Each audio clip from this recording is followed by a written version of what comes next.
Bethlehem की ओर यात्रा। इस आगमन काल में हम बेथलेहम की ओर यात्रा कर रहे हैं 25 तारीख प्रभु यीशु का जन्मोत्सव मनाने के लिए, और हम यात्रा कर रहे हैं उस बेथलेहम की ओर। तो आज के पहले जो दिन हो गए हैं, मुझे विश्वास है कि आप हर दिन जो व्यक्ति हमारे साथ इस यात्रा में शामिल हुए हैं, आप उनका साथ पूर्ण रूप से निभाए हैं और लाभ उठाए हैं। कल हम इस्राएलियों के प्रथम मानव राजा साउल के साथ यात्रा किए, और आज हमारे साथ हैं महान राजा दाऊद, प्रभु के मन के अनुकूल का पुरुष। बाइबल में हम बहुत सारे लोगों के बारे में पढ़ते हैं। हमारे इस मुक्ति विधान के या मुक्ति इतिहास के महत्वपूर्ण व्यक्तियों की यदि सूची बनाई जाए, उनमें से प्रथम 2-3 जगहों के अंदर ही हम दाऊद राजा को पाएंगे।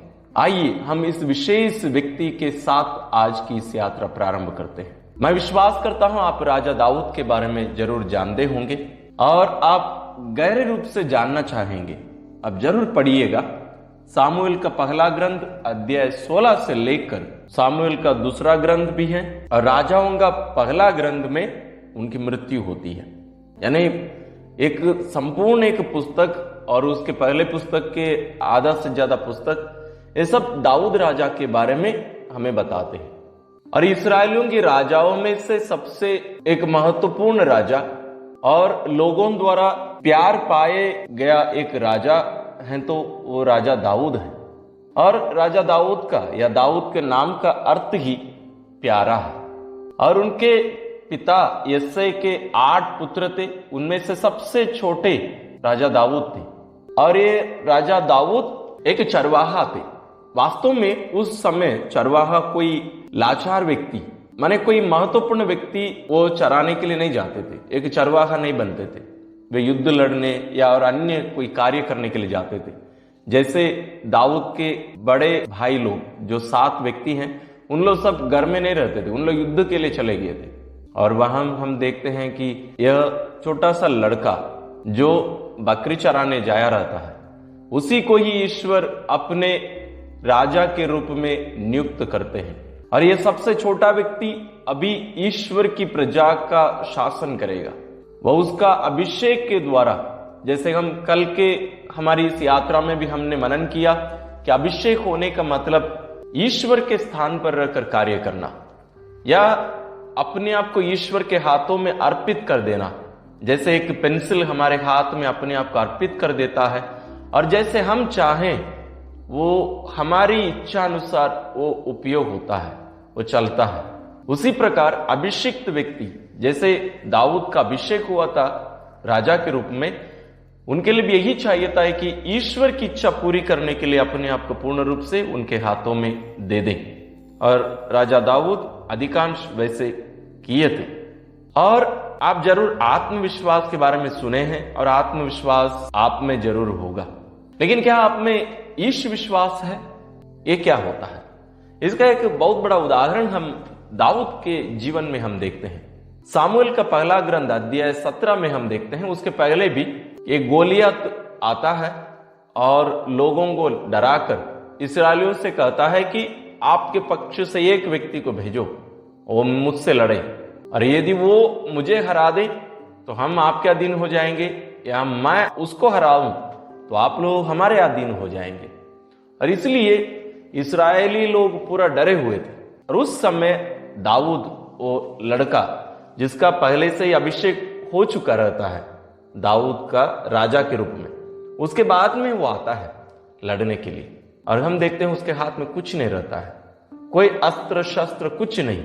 और जैसे वो कहता है, मैं ईश्वर के नाम पर मैं आ रहा हूं, मैं मुझ पर विश्वास या भरोसा करते हुए नहीं, ईश्वर के नाम पर मैं आ रहा हूं। और हम जानते हैं वो उसी वाक्य से, उसी ईश विश्वास से गोलियत का दमन करता है, उसको नष्ट करता है, मार डालता है, और इस्राएली जीत जाते हैं। और यह एक महत्वपूर्ण एक घटना रहता है जो साउल और दाऊद के बीच की मनमुटाव का उत्पन्न करने के कारण यह घटना थी। और दाऊद की जो राजकीय जो शुरुआती होती है साउल की मृत्यु के बाद, जब साउल की मृत्यु हो जाती है, राजा दाऊद राजा बनते हैं, वो भी केवल यूदा के लोगों के लिए। यूदा के जो प्रदेश हैं, उस यूदा प्रदेश के राजा थे।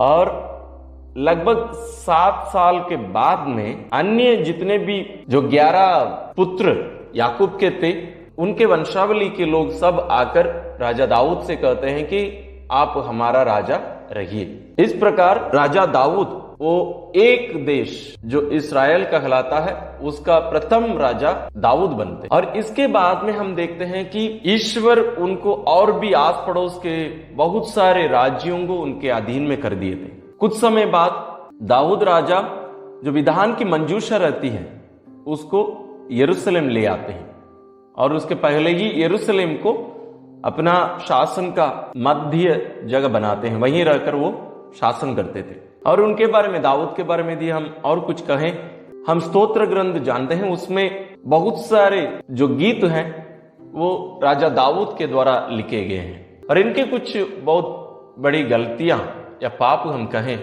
तो उनमें से प्रथम है उरिया की पत्नी बत्शबा के साथ उसका जो संबंध, और उसके द्वारा जो पुत्र उत्पन्न होता है उसकी मृत्यु हो जाती है। और बत्शबा को अपनाने के लिए और उसकी अपनी गलती को छुड़ाने के लिए या उससे छुटकारा पाने के लिए उरिया की मृत्यु कराना, उसका नष्ट करना, और बहुत सारे उससे जुड़ी बहुत सारी पाप राजा दाऊद किए। और उसके साथ साथ हम सामुएल के दूसरे ग्रंथ अध्याय 24 में देखते हैं कि राजा दाऊद जनगणना कराते हैं, और यह भी बहुत बड़ा पाप रहता है। और इस जनगणना के कारण ईश्वर 70,000 इस्राएलियों की हत्या कराते हैं, क्योंकि यहां राजा दाऊद जो पहले ईश विश्वास पर भरोसा करते हुए जीवन बिताता था, जिनके बारे में हमने प्रारंभ में देखा, अभी वो आत्मविश्वास से फूल जाता है, क्योंकि वो शक्तिशाली बन जाता है। इसलिए उसकी शक्ति को नष्ट करने के लिए ईश्वर 70,000 इस्राएलियों की हत्या कराते हैं, और इनकी मृत्यु 70 साल की उम्र में होती है। तो ये 40 साल इस्राएल पर शासन किए। और राजा दाऊद हमारे मुक्ति इतिहास में एक महत्वपूर्ण व्यक्ति हैं, क्योंकि ये ईश्वर के अधीन में रहे और ईश्वर की इच्छा के अनुसार चले और प्रभु के मन के अनुकूल का एक व्यक्ति थे। और हम इसका महत्व और थोड़ा सा गहराई से देखेंगे तो पढ़ना चाहिए हमें सामुएल का दूसरा ग्रंथ अध्याय 7, जहां हम ईश्वर का दाऊद के साथ विधान करते हुए हम देखते हैं। ये जो विधान है सबसे महत्वपूर्ण विधान है, क्योंकि इस विधान के तहत ही ईश्वर अपने पुत्र को दाऊद के पुत्र के रूप में दुनिया में भेजते हैं। पदसंख्या 12 में हम देखते हैं कि ईश्वर राजा दाऊद से कहने के लिए भेजते हैं, जब तुम्हारे दिन पूरे हो जाएंगे और तुम अपने पूर्वजों के साथ विश्राम करोगे तो मैं तुम्हारे पुत्र को तुम्हारा उत्तराधिकारी बनाऊंगा और उसका राज्य बनाए रखूंगा। इसको पढ़ने से हमें लगता है कि यह हो सकता है सोलोमन के बारे में ईश्वर कह रहे हैं।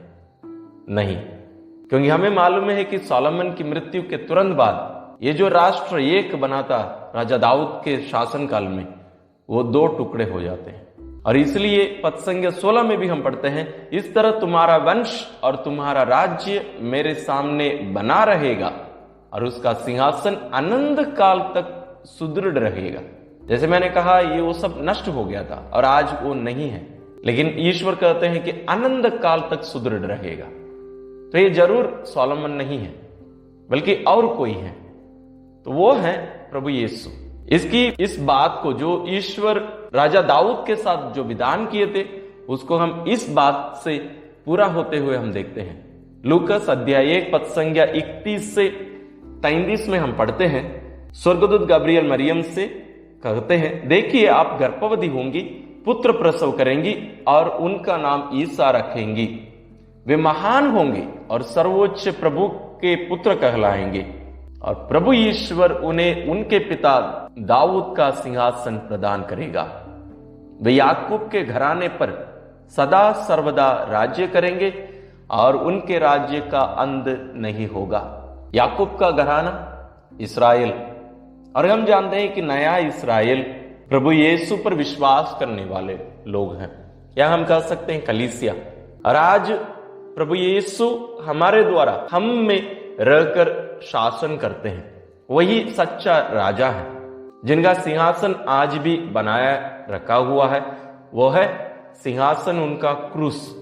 और ये जो विधान इनके साथ ईश्वर जो किए, ये विधान इस्राएली जो निर्वासित किए गए थे उनको जिंदा रखा, भरोसा दिया, नहीं तो बहुत सारे लोग नष्ट हो गए थे।